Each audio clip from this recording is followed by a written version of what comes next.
Horas manugut ma dihita saluhutna na pengudison dan juga jemaat Tuhan yang berada di rumah pada saat ini. Sebelum kita melanjutkan aktivitas kita di hari yang baru yang Tuhan berkatkan buat kita, ada baiknya kita dibekali firman Tuhan, memberikan kita semangat, pengharapan, menghadapi apa yang menjadi kenyataan dalam kehidupan kita.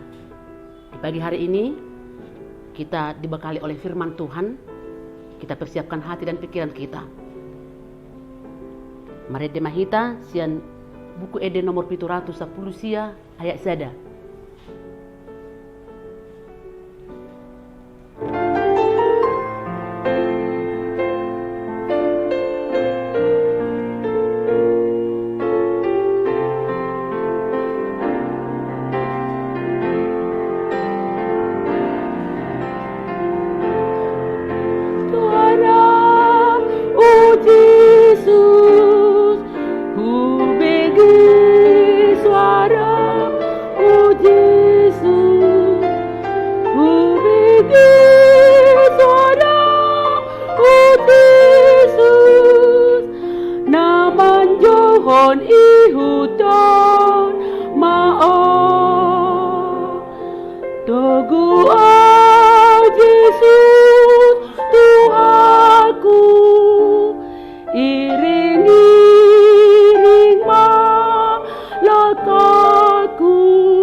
Unang lilua.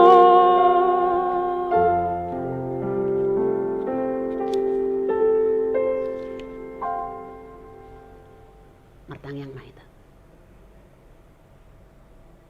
Hubigi hami do Tuhan jujung nama juhami ganuk tiki.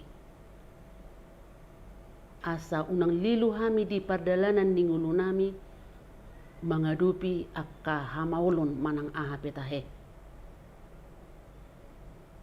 Iman waeng di perpunguan nami, molorohami tu adupanmu, songon alus ni jujung, neng bohalanmu hami Tuhan, merhite hatam, adorang sehuduti hami akka ulaun nami sadarion. Torangi marohado pikiran nami, merhite todim todi porbadia. Asa hatami nagabi gugu nami pakiriman nami laho makamunakon nasa ragam ni hamaulon na huadupi hami tujuluan ni harion di bagasan Kristus Yesus jalo matang yang nami Tuhan asiroham. Amin. Hatani debata nagabe renungan dihita di bagasan tikion ima ayat natinurpukon ni huriatta di almanak tai tersurat di Rom bidualu ayat 20 sonon hatana alai tabo todo saluhut nado manupak tunadinggan di akka namar holong ni roha di debata akka najinouna sian tahina hian. Kita tahu sekarang bahwa Allah turut bekerja dalam segala sesuatu untuk mendatangkan kebaikan bagi mereka yang mengasihi Dia, yaitu bagi mereka yang terpanggil sesuai dengan rencana Allah. Satu-satunya orang yang selamat dari karamnya suatu kapal dan dia terdampar ke suatu pulau kecil yang tidak ada penghuninya satu orang pun. Di sana dia berdoa untuk memohon kepada Tuhan supaya dia diselamatkan. Dia memandang ke atas, ke seliling, tak kunjung ada orang yang datang menyelamatkan dirinya. Dengan rasa kecewa, rasa sedih, mau tidak mau dia harus membangun sebuah gubuk kecil dari kayu-kayu yang hanyut ke tepi pantai. Setelah dia membangun gubuk kecilnya tersebut, dia dapat berteduh dari terik matahari, juga dari hujan. Di sana dia memohon kepada Tuhan dan meletakkan satu rangsel miliknya.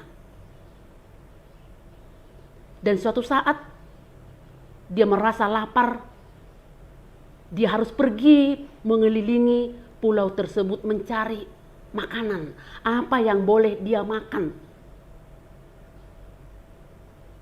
Dia mengelilinginya, mencari dan mencari apapun yang bisa dia makan. Dan setelah dia capek mencari dan mencari, dia kembali kepada gubuk yang dia bangun. Ternyata pada saat dia kembali ke sana, gubuknya terbakar. Dan asap yang membakar gubuknya ini sudah membumbung tinggi ke langit.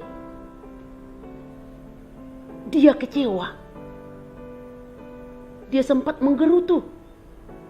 Dia pernah mengatakan, apa yang Tuhan mau? Kenapa ini saya alami? Saya membutuhkan penyelamatan untuk bisa saya keluar dari tempat ini.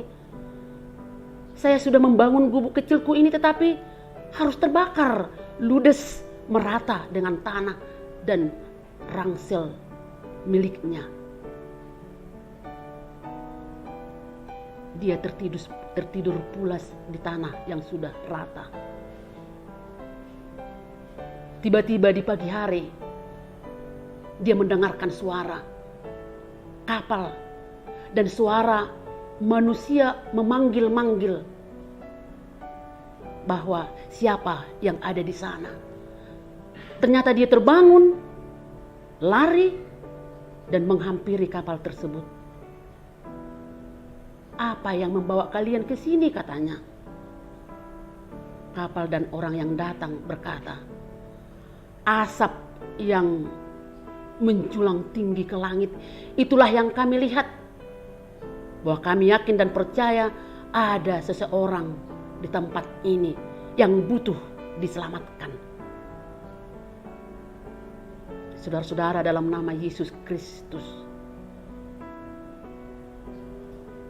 terkadang kita sulit memahami kehidupan ini, sulit menebak. Terkadang banyak terjebak orang bersungut-sungut seolah-olah Tuhan itu tidak bersamanya. Ternyata Tuhan bekerja dengan apa yang kita alami. Itulah firman Tuhan di pagi hari ini. Kita tahu sekarang bahwa Allah turut bekerja dalam segala sesuatu untuk mendatangkan kebaikan bagi mereka yang mengasihi Dia, yaitu bagi mereka yang terpanggil sesuai dengan rencana Allah. Ayat ini sungguh menarik, memberikan kita kekuatan, pengharapan untuk tidak ada celah berputus asa dalam hidup ini. Yang pertama yang mau kita renungkan, saudaraku, dalam nama Yesus Kristus, Allah turut bekerja. Ternyata kita tidak sendiri. Ternyata Tuhan itu tidak hanya menciptakan. Ternyata Tuhan itu tidak hanya mengutus atau memilih dan mengutus, tetapi Dia menyertai. Dia menuntun. Dia peduli. Dia menjaga. Itu yang sering saya tidak sadari dalam hidupku. Itu yang mungkin sering tidak kita sadari dalam perjalanan hidup kita ini. Kita tidak sendiri. Tuhan ada.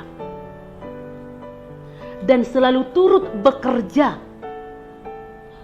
Sekalipun dalam kepahitan, penderitaan. Dan memang Paulus memberikan ini, menyuarakan ini bagi jemaat di Roma, bagaimana jemaat tersebut menyikapi segala penderitaan-penderitaan yang mereka alami.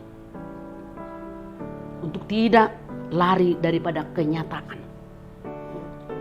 Yang kedua, yang mau kita renungkan, saudaraku, dalam nama Yesus Kristus, untuk mendatangkan kebaikan. Kebersamaan kita dengan Tuhan yang turut bekerja bersama-sama dengan kita menjalani hidup ini untuk mendatangkan kebaikan. Orang Kristen atau iman orang Kristen tidak selalu dibangun di atas kebahagiaan. Iman kita tidak selalu dibangun di atas keberhasilan, keberuntungan. Tetapi sering juga Tuhan membangun iman kita di atas penderitaan. Kesuksesan orang beriman tidak selalu dicapai secara instan, tetapi harus membutuhkan suatu proses lika-liku hidup yang mungkin kita harus melewati kerikil-kerikil, jalan yang sangat sulit, yang mungkin berduri-duri. Yang walaupun keadaan yang kita alami, Tuhan tidak menghendaki, kita tidak menghendaki, tetapi Tuhan memakai itu membawa kebaikan kepada setiap orang yang percaya kepadanya. Tuhan tidak menghendaki apa yang dialami oleh seorang Yusuf dari saudara-saudaranya yang menyiksanya, yang menjualnya. Tetapi bagaimana Yusuf menjalani proses tersebut, Tuhan memakainya. Pada akhirnya dia menjadi raja. Tuhan tidak menghendaki apa yang saudara-saudara Yusuf perbuat bagi Yusuf, adiknya. Tapi Tuhan memakai keadaan itu, kepahitan itu, pada akhirnya juga Yusuf menjadi berkat bukan hanya kepada dirinya, bukan hanya kepada keluarganya, tetapi justru berkat menjadi bangsanya, kepada bangsanya. Sungguh luar biasa. Tuhan turut bekerja membawa kebaikan. Sekalipun pahit, harus kita menerima. Sekalipun kita tidak menginginkan keadaan itu harus terjadi, harus kita jalani. Karena kita yakin dan percaya di balik semuanya itu Tuhan mempersiapkan apa yang terbaik. Karena dari awal pun, sebagaimana kita baca dari kitab Yeremia pasal 29 ayat 11. Tuhan tidak pernah merencanakan rencana kecelakaan. Tapi justru Dia merencanakan rancangan-rancangan kebahagiaan, damai sejahtera, supaya kita memiliki pengharapan di masa depan. Itu yang harus kita renungkan, saudaraku. Dan ini semua disampaikan bagi mereka yang mengasihi Dia, bagi mereka yang terpanggil sesuai dengan rencana Allah. Bagi mereka mengasihi. Rencana Allah yang baik tidak mungkin saya alami kalau saya bersungut-sungut dengan apa ya kenyataan yang sedang saya rasakan. Rencana yang baik yang Tuhan berkatkan, yang Tuhan sediakan bagi setiap orang yang mengasihi Dia, bukan kepada orang-orang yang lari daripada kenyataan, yang mengambil jalan pintas, tidak siap untuk menjalani proses tersebut. Tetapi bagi semua orang yang mengasihi Dia. Mengasihi Allah adalah kehendak bebas manusia. Tuhan tidak memaksa orang-orang mengasihi Dia sendiri, tetapi diberikan kepada kita kehendak bebas untuk mengasihi Tuhan. Dan itu patut kita kasihi karena Dia telah duluan mengasihi kita. Dan di sana kita mengalami. Dan juga mereka yang terpanggil sesuai dengan rencana Allah. Rencana Allah supaya kita bersama-sama belajar hidup dengan gambar Kristus. Bila kamu menjadi ahli waris, menjadi anak-anak Kristus, harus bersedia menjadi bersama-sama mengalami penderitaan dengan Kristus. Supaya kelak nanti kamu dipermuliakan juga dengan Kristus. Itulah rencana Tuhan. Untuk itu Bapak Ibu sekalian, suasana kita sekarang yang masih menjalani hidup di masa pandemi COVID-19, yang kita tidak setuju ini terjadi, tetapi mau tidak mau harus kita jalani, harus kita terima dengan kepahitan. Apakah kita sudah belajar mengalami, melihat apa yang Tuhan kerjakan di dalam kehidupan kita dengan kondisi sekarang ini? Secara pribadi saya boleh melihat ada banyak hal-hal yang positif yang boleh orang-orang percaya tunjukkan. Salah satu contoh, hidup bersosial. Itu sudah kita buktikan.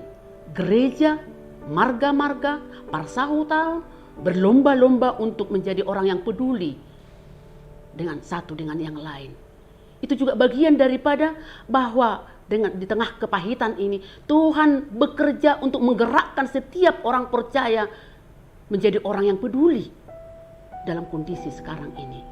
Itu harus kita bangun dalam kehidupan kita sebagai orang percaya, sehingga kita bersukacita, bernyanyi, bersukacita menyaksikan kekuasaan Tuhan dalam kehidupan kita, sekalipun kepahitan itu selalu menghampiri hidup kita. Tuhan tetap kita permuliakan, sehingga pada akhirnya juga kita tetap sama-sama dipermuliakan pada saat kita memenangkan segala kepahitan dalam kehidupan kita. Amin. Kita behon matuhami sedarion hanguluan siapari, sesama dosa nami songon panesa nami, di dosa ni dongan namar dosa tuhami. Unak kami tugi hotu pangucunan, palua mahami sian pangagu, ayhorna puna harajaun, dohot haguguun, rodi hasangapun saliling dilingna. Amin. Asin ni rohani Tuhan ta Yesus Kristus, dohot holong ni rohani debata. Amin.